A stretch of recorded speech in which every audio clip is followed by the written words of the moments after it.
और चलिए रुक कर लेते हैं इस बीच आ रही बड़ी खबर का। अजमेर से ये बड़ी खबर है जहां पर पति ने पत्नी की हत्या की है। पति ने लाश को बोरी में बंद कर ठिकाने लगा दिया। सुबह पति पत्नी में झगड़ा हुआ था और इसी बात से नाराज होकर पति ने अपनी पत्नी को मौत के घाट उतार दिया। लाश को बोरे में बंद कर एक्टिवा से लेकर वो फरार हो गया। क्रिश्चियनगंज थाना क्षेत्र का ये पूरा मामला है। तो अजमेर से आ रही इस वक्त की बड़ी खबर आपको बता रहे हैं। खौफनाक वारदात को अंजाम दिया गया है। किसी बात को लेकर कहासुनी हुई, इसके बाद झगड़े के बाद पति को गुस्सा आ गया और उसने पत्नी को मौत के घाट उतार दिया।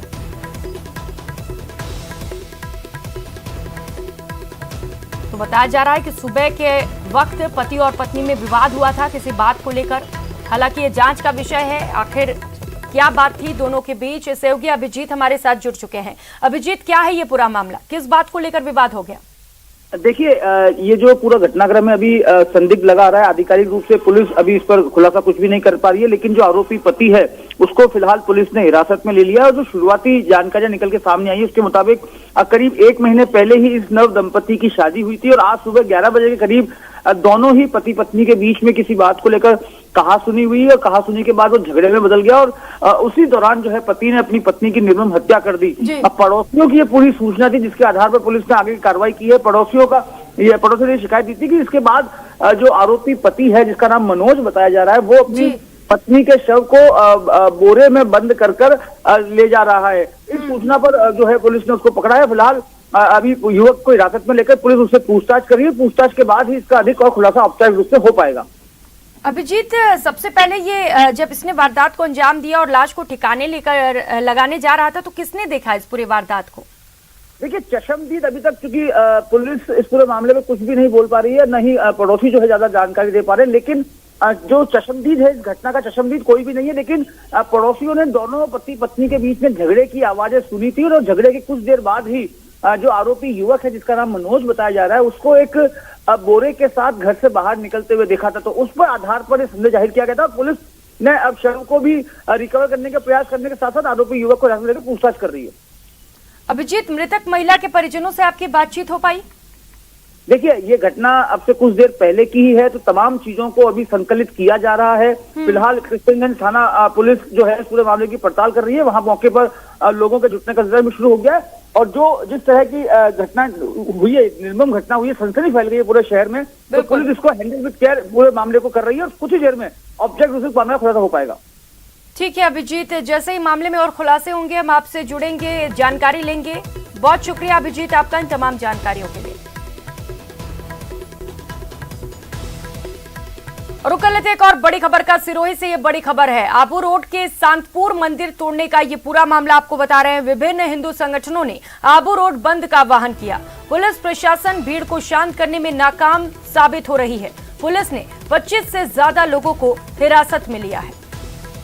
तो सिरोही से आ रही इस वक्त की बड़ी खबर आपको बता रहे हैं। सांतपुर मंदिर तोड़ने के मामले को लेकर हिंदुओं में गुस्सा लगातार बढ़ता जा रहा है। इसी को लेकर बंद का आह्वान किया गया है। पुलिस प्रशासन बड़ी संख्या में इस वक्त मौजूद है। हालांकि पुलिस की ओर से जो लोग वहां पर मौजूद हैं वो नाकाफी साबित हो रहे हैं। लोगों में गुस्सा काफी ज्यादा है और पुलिस भीड़ को शांत करने में नाकाम है। और बड़ी खबर जयपुर से है जहां पर दिन दहाड़े फायरिंग की गई। मुरलीपुरा में युवती को गोली मार दी गई है। युवती का नाम अंजलि उज्जैनिया बताया जा रहा है। इसने मुस्लिम लड़के से लव मैरिज की थी। घायल हालत में अस्पताल पहुंचाया गया। रोड नंबर 5 पर बदमाशों ने फायरिंग की है। राहगीरों की सूचना पर पुलिस तुरंत मौके पर पहुंची और फायरिंग के बाद से बदमाश लोगों की तलाश की जा रही है। युवती को गोली मारने का ये पूरा मामला सामने आया है और एसएमएस अस्पताल में युवती को लाया गया है। बताया जा रहा है कि युवती के पीठ पर गोली मारी गई है। ट्रॉमा सेंटर में डॉक्टर्स ने युवती का इलाज शुरू कर दिया है। लड़की का नाम अंजलि उज्जैनिया बताया जा रहा है और अंजलि ने मुस्लिम लड़के से लव मैरिज की थी।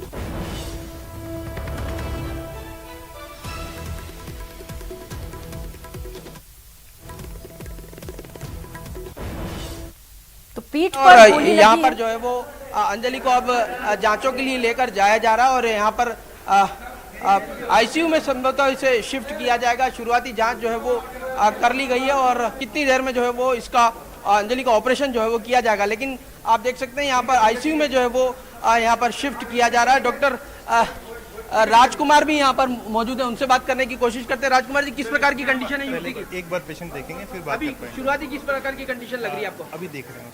अब मुरलीपुरा इलाके में एक विवाहिता को फायरिंग गोली मारने की घटना हुई है, क्या है ये पूरा मामला?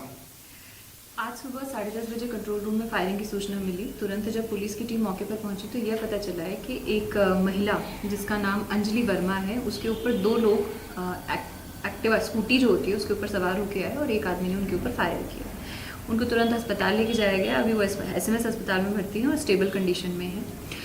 पूरे मामले में जब पता किया गया, पूछताछ की गई और पीड़िता जो है वो भी बयान देने में सक्षम थी, तो उनसे भी पूछताछ करके बयान लिए गए। तो बात ये निकल के आई है कि इनका जो है वो प्रेम विवाह हुआ था। विवाह होने के बाद ये लोग अलग रह रहे थे। तो जो लड़के का परिवार है, लड़के के परिवार में जो उसका बड़ा भाई है, वो इस विवाह के विरोध में था और पीड़िता ने अपने बयानों में लड़के के बड़े भाई और उसके किसी दोस्त का नामजद किया है कि इन लोगों ने इस घटना को कारित किया है। अंजलि ने किन के साथ कब शादी की थी और किसके ऊपर आरोप जो है? शादी है ये 2021 में जुलाई में होने की बात अब तक सामने आई है। जिससे उसने शादी की है उस व्यक्ति का नाम है अब्दुल लतीफ जी, और उसके परिवार में अब्दुल अजीज उसका जेठ है जी, महिला का जी, जिसके विरुद्ध इन्होंने अभी तक बयान दिए हैं। कोई पहचान हो पाई है? सीसीटीवी फुटेज सामने आए हैं? सीसीटीवी फुटेज जो सामने आए हैं उसमें हम देख पा रहे हैं अब तक, जो बाकी हम लोग और डिटेल में ट्रैक कर रहे हैं कि एक एक्टिवा के ऊपर 2 लड़के जो आए हैं, वो एक्टिवा पे लड़के आते हुए हम पहचान कर पाए हैं। तो ये लड़की जहाँ फायरिंग की घटना हुई है, कहाँ कोई जॉब करती है? ये वहाँ पर जिस बिल्डिंग के बाहर उसके ऊपर गोली चलाई गई है वो वहाँ पर जॉब करती है। और मैम पहले से क्या रैकी की गई थी? मतलब बदमाश जो थे क्या पहले से वहाँ मौजूद थे या पीछा करते हुए आए थे? देखिए, जो महिला ने अपने बयानों में बताया, उसने कहा है कि पीछा करते हुए आए थे और बाकी जो है वो जैसे हम अनुसंधान करेंगे और डिटेल्स अनरिवील होंगी तो उसके बाद क्लियर हो जाएगा कि कैसे पूरा घटनाक्रम कारित किया गया। अब अंजलि साहब की कब मुलाकात हुई, पूरा बताना चाहें आप? 27 जुलाई को 2021 में हमारी शादी हुई। हम स्कूल कॉलेज लाइफ में सब साथ थे, 4-5 साल का हमारे रिलेशन था, फिर हमने शादी की थी। तो अब उन पर शक है आपको? हाँ, मेरा शक उन पे। अच्छा। मम्मी पापा तो फिर क्या ऐसे बोलते हैं, वो तो आपको पता है। बाकी जो बड़े भाई है उनका ज़्यादा दबाव है, वो ज़्यादा कुछ ऐसे करते हैं। पहले मुकदमा भी वो भी था, उन्होंने भी वही थे। तो क्या पहले उन्होंने धमकी दी थी क्या? धमकी दी थी, मेरा अपहरण किया था, 5 दिन तक मेरे को पाली रखा था, वो सारा मैटर चल रहा है वहाँ पे। ब्यूरो सर्जरी से डॉक्टर अशोक गुप्ता जी की टीम है, पूरी आ रही है। उनके सीनियर डॉक्टरों ने देख लिया, लेकिन वो पूरी टीम के साथ अभी एग्जामिन करेंगे। अभी हमने प्राइमरी लेवल पर उसको आईसीयू में भर्ती किया है। जयपुर के मुरलीपुरा इलाके में रोड नंबर 5 पर आज दिन दहाड़े 2 बदमाशों ने एक महिला को गोली मार दी। गोली मारने की वजह है आपसी प्रेम प्रसंग। मुरलीपुरा की रहने वाली अंजलि वर्मा जुलाई 2021 में उसने अब्दुल लतीफ नाम के युवक से शादी की थी, जिसके बाद अब्दुल लतीफ के परिजन नाराज थे और आज उसकी परिणति हुई फायरिंग से। क्या घटनाक्रम उस समय हुआ था, कैसी वारदात थी यहाँ पर? सर यहाँ पे गोली लगी थी, मैं घर से आ रहा था ऑफिस से। जी, जब गोली लगी। आपका ऑफिस यहीं पर है? क्या हो रहा था पूरा? पब्लिक इकट्ठी थी, पब्लिक बच्चे आ रही थी, मैं देखा था। फिर आते फिर वो चिल्ला रही थी कि जी, कोई और भी था? उनके पति साथ में थे यहाँ पर? स्टाफ के देखने जी, पकड़ रहे थे। कहाँ लगी थी गोली? अब्दुल लतीफ का आरोप है कि शादी के बाद उसके परिवार के लोग नाराज थे और उसके बड़े भाई के दोस्तों के जरिए ही उसकी पत्नी अंजलि को गोली मारी गई है। तो फिलहाल अंजलि इस वक्त जयपुर के SMS हॉस्पिटल में भर्ती है। गोली उसकी पीठ में फंसी हुई है और अंजलि का पति अब्दुल लतीफ और अन्य परिवार के लोग इस वक्त SMS हॉस्पिटल में मौजूद है। वहीं पर मुरलीपुरा थाने की पुलिस और स्पेशल टीमें दोनों आरोपियों की तलाश करने में जुटी हुई है। विष्णु शर्मा, न्यूज़ 18 राजस्थान, जयपुर। और ज्यादा जानकारी के साथ सहयोगी विष्णु इस वक्त हमारे साथ जुड़ चुके हैं। विष्णु, अपडेट बताइएगा अंजलि के हेल्थ को लेकर। देखिए, अंजलि की हालत जो है फिलहाल नाजुक है। उसे SMS हॉस्पिटल की एक इमरजेंसी वार्ड में भर्ती किया गया है और वहीं पर अब उसके चूंकि पीठ में गोली लगी हुई है, गोली को निकाला जाएगा और ऑपरेशन किया जाएगा। तमाम जो एक्सपर्ट डॉक्टर्स की टीम है उनकी देखरेख में अंजलि वर्मा का उपचार चल रहा है और फिलहाल उसका जो पति है अब्दुल लतीफ वो वहाँ मौके पर मौजूद है, हॉस्पिटल में मौजूद है। उसके अलावा अन्य जो परिजन है वे भी इस वक्त HMS हॉस्पिटल में मौजूद है। वहीं पर इस पूरे घटनाक्रम में पुलिस ने अब्दुल लतीफ जो कि अंजलि का पति है उसके बयानों के आधार पर वहीं पर अंजलि जिसको गोली मारी गई है उससे पर्चा बयान में जो नाम बताए हैं उसमें बताया कि अपने उसके जेठ दोस्त है रियाज जो कि भट्टा बस्ती का रहने वाला है। तो रियाज का नाम अब तक इस पूरे मामले में सामने आया, जिसके ऊपर गोली मारने का आरोप है। वहीं इसके अलावा एक और व्यक्ति था जो कि इस पूरी वारदात में लिप्त था, लेकिन उसके अभी आइडेंटिफाई नहीं किया है। तो फिलहाल अब्दुल लतीफ जो कि अंजलि का पति, उसके पति, उसके जेठ अब्दुल अजीज और उसका दोस्त रियाज खान, दोनों को पुलिस ने आइडेंटिफाई कर लिया, नामजद कर लिया है और जल्द से जल्द उनकी गिरफ्तारी के प्रयास किए जा रहे हैं। ठीक है विष्णु, जैसे कोई अपडेट आएगा आप बताइएगा, हम फौरन आपसे जुड़ेंगे। बहुत शुक्रिया आपका इन तमाम जानकारियों के लिए।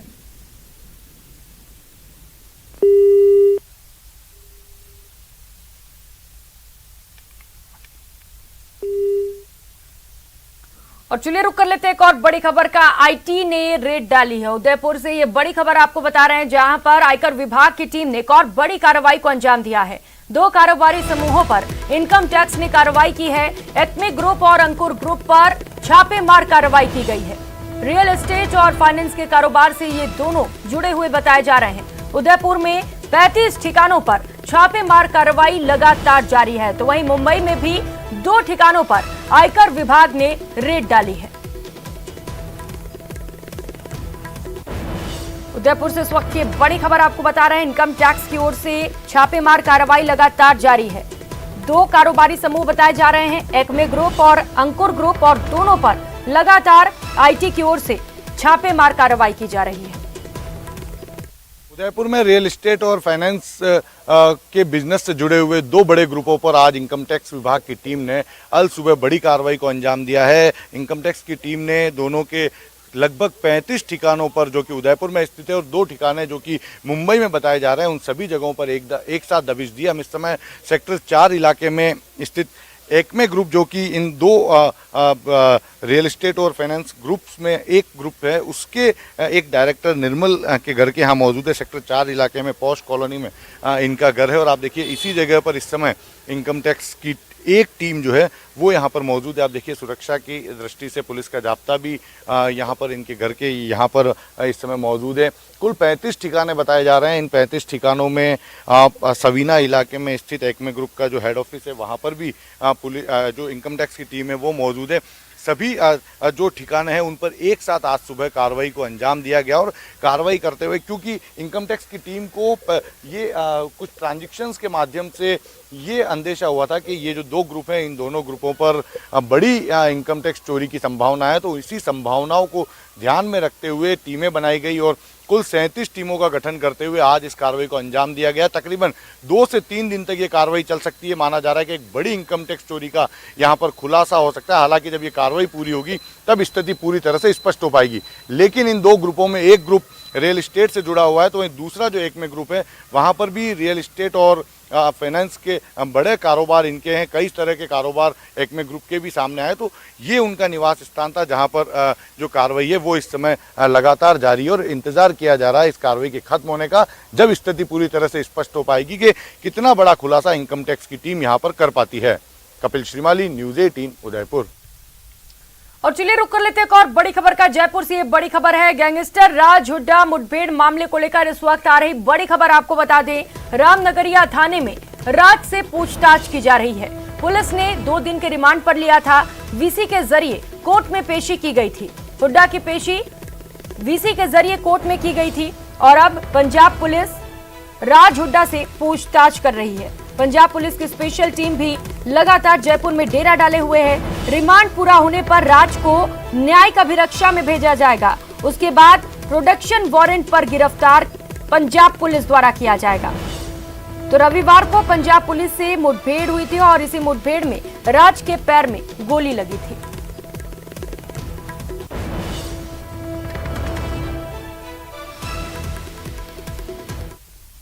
और बड़ी खबर बीकानेर से मिल रही है। न्यूज़ 18 की खबर का एक बार फिर से बड़ा असर हुआ है। स्कूल में शराब नॉनवेज पार्टी मामले में एक्शन लिया गया है। खबर के बाद डीईओ माध्यमिक सक्रिय हो गए हैं।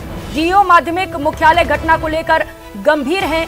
डीईओ ने सीबीईओ से घटना की रिपोर्ट मांगी है। रिपोर्ट तलब की गई है। स्कूल में हुई घटना को शर्मनाक भी बताया गया है। आपको बता दें, असामाजिक तत्वों ने रात में स्कूल में शराब पार्टी की थी।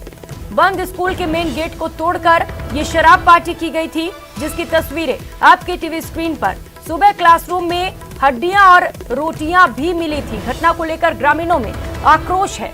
स्कूल प्रशासन ने इस पूरे मामले की सूचना पुलिस को दी। राजकीय उच्च माध्यमिक स्कूल में ये घटना हुई है, जहां पर शराब की पार्टी की गई थी। श्री डूंगरगढ़ के तोलियासर गांव का ये पूरा मामला है। तो न्यूज 18 राजस्थान ने डूंगरगढ़ की घटना संज्ञान में आई है। इसमें सोमवार को रात्रि में कोई अज्ञात व्यक्ति बता रहे हैं जिन्होंने ताला वाला तोड़ के अंदर कोई पार्टी वार्टी की है। इस पर वहाँ के प्रिंसिपल ने और वहाँ के ग्रामवासियों ने दर्ज कराई है, जिसके लिए अभी CBO डूंगरगढ़ से बात हुई है, तो उसकी तथ्यात्मक रिपोर्ट मंगवाई है, उनको भी गया है। तो जो मामला क्या आता है उसके बाद में उस पर रिपोर्ट के आधार पर बिल्कुल विभाग कार्रवाई करेंगे। हम जैसे किसी भी विभाग का सहयोग लेना होगा, पुलिस प्रशासन का उनका सहयोग लेके इस प्रकार की है, तो वहाँ वो CCTV कैमरे हैं वो भी खराब होके, तो अब उनको दुरुस्त करवा के ऐसे लगे। तो और खबर टोंक से है, जहां पर न्यूज 18 राजस्थान की खबर का बड़ा असर हुआ है। मुख्य जिला शिक्षा अधिकारी ने विवादास्पद आदेश वापस ले लिया है। जिले के स्कूलों से मस्जिद मज़ारों की जानकारी मांगी गई थी। केसी कोहली ने कहा है कि आदेश जारी करते ही पता चला कि ये फर्जी कॉल हो सकती है। एहसास होते ही आदेश वापस ले लिया गया। अब इस फर्जी फोन करने वाले के खिलाफ मामला भी दर्ज किया जाएगा। जो सर्कुलर जारी हुआ है उसके बाद में हमारे साथ जो मुख्य जिला शिक्षा अधिकारी है केसी यानी कोहली साहब, वो हमारे साथ मौजूद है। उनसे बात करने की कोशिश करते हैं। किस तरह का सर्कुलर जारी हुआ था, उसके बाद में विवाद हुआ, अब क्या उसको आपने कहा कि वापस ले लिया गया है, किस तरह का सर्कुलर था? सर ये एकदम से किसी अधिकारी बनकर किसी ने फ्रॉड कॉल किया था और उसके आधार पर हमने किसी दूसरे काम में बिजी होते हुए इस तरह का सर्कुलर दे दिया था कि भाई किस स्कूल में ये चीज उपलब्ध है। फ्रॉड कॉल का बता रहे हैं, कैसे एहसास हुआ फ्रॉड कॉल है? ये बाद में मुझे पता चला कि ऐसी सूचना तो हमारे विभाग में कभी कोई मांगता नहीं है, ना कोई मांगी है। और ये कोई मैंने प्रथम तो ये सोचा कि सिक्योरिटी पर्पज से मांग रहे होंगे, बट वो मुझे लगा कि विभाग ने कभी ऐसी कोई सूचना मांगी ही नहीं है। तो क्या आपको लगता है कि फ्रॉड कॉल हुई तो उससे जो भी कॉल आया उसके खिलाफ कोई आप FIR दर्ज कराने की सोच रहे हैं? हाँ बिल्कुल, मैं विभाग की राय लेकर उसके खिलाफ दर्ज कराऊंगा, क्योंकि ये तो साइबर का और मोबाइल से होता है, तो ये तो कभी भी पकड़ में आ सकता है। ऐसी कोई दिक्कत नहीं है, पुलिस में सब चीज़ होती है। बिल्कुल, आपको लगा नहीं कि इस तरह का सर्कुलर विवाद हो सकता है? क्योंकि खास करके टोंक जिले की बात करें तो बड़ा यानी सेंसिटिव इलाका है। और रुक लेते हैं इस बीच एक और बड़ी खबर का। ओबीसी आरक्षण पर मुख्यमंत्री अशोक गहलोत ने बड़ा बयान दिया है। ओबीसी आरक्षण विसंगति मामला एग्जामिन कराया जाएगा। 16 राज्यों केंद्र में जो फॉर्मूला है वही यहां पर लागू होना चाहिए। ये सारी समस्या पिछली सरकार के समय की पैदा की हुई थी। मुख्यमंत्री अशोक गहलोत की ओर से ये बयान सामने आए हैं। इसे जाटों और राजपूतों का मुद्दा नहीं बनाया जाए। हम कल कैबिनेट की बैठक में भी इस पर चर्चा करेंगे। तो ओबीसी आरक्षण पर मुख्यमंत्री अशोक गहलोत की ओर से ये बड़ा बयान सामने आया। इस वक्त की सबसे बड़ी खबर ओबीसी आरक्षण को लेकर आपको बता रहे हैं। मुख्यमंत्री का ये बड़ा बयान सामने आया है। उन्होंने कहा है 16 राज्यों और केंद्र में जो फॉर्मूला है वही यहां पर लागू होना चाहिए और ये सारी समस्या पिछली सरकार के समय पैदा की हुई थी। तो उन्होंने आग्रह भी किया इसे जाटों और राजपूतों का मुद्दा नहीं बनाया जाए। सचिन सहयोगी हमारे साथ जुड़ चुके हैं। सचिन, बड़ा बयान मुख्यमंत्री की ओर से ओबीसी आरक्षण को लेकर, कैसे देखा जाए इसे? ओबीसी आरक्षण को लेकर ही बड़ा बयान है। मुख्यमंत्री ने साफ कर दिया है कि जो लगातार मुद्दा बनाता पूर्व मंत्री हरीश चौधरी ने जो मुख्यमंत्री पर आरोप लगाए थे कि वो जो है इस मामले को लेकर एजेंडा को नफा कर रहे हैं। उन्होंने कहा कि जो लोग इस तरह के आरोप लगा रहे हैं, जो लोग मुद्दा बना रहे हैं कि जो राज्यों को मुद्दा है वो गलत है। हम पूरे मामले को एग्जामिन करवा रहे हैं और पूरी तरीके से जब सरकार कैबिनेट की बैठक होगी, जो आज नहीं हो पाई है बैठक, उस बैठक में इस मुद्दे पर विचार किया जाएगा, इस मुद्दे पर चर्चा की जाएगी और दोनों पक्षों को जो है दूर किया जाएगा। उन्होंने ये भी कहा कि पूर्ण तरीकों का अहित होगा, ना ही ओबीसी की जो अभ्यर्थी क्या है कि उनको आरक्षण का लाभ मिल रहा है उनको भी अहित नहीं होगा।